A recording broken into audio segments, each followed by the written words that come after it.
In today's video, I'm going to teach you how to reset Blender to its original settings using 3 different methods.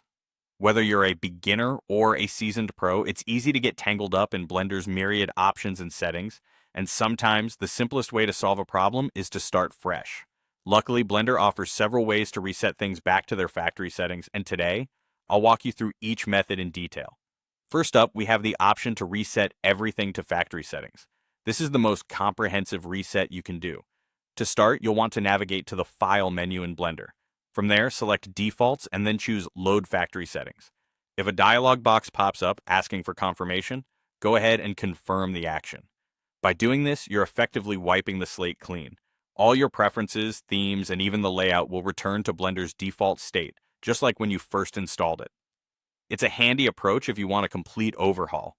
But remember, this means losing all customizations, so make sure it's what you want before proceeding. Now, let's say you only want to reset a specific workspace without affecting the whole program. This is where our second method comes into play. If you like your current setup but need to troubleshoot a particular project, this method is ideal. Before you begin, ensure you save your current progress. This can easily be done by going to File and selecting Save, or simply pressing Ctrl and S on your keyboard. Once your work is saved, navigate again to the File menu, and this time select Open. Find your .blend file that you want to reset. Before you hit Open, look for a small arrow or gear icon near the Settings or Options section. You'll find an option labeled Load UI. Make sure to uncheck this box. Finally, click Open to load your file. With the Load UI option unchecked, this will load the file using Blender's default interface, effectively resetting your project workspace without disrupting your custom interface settings elsewhere. Lastly, if you're seeking to reset the current workspace you're working on while maintaining other configurations, the third method is for you. This involves creating a new general file.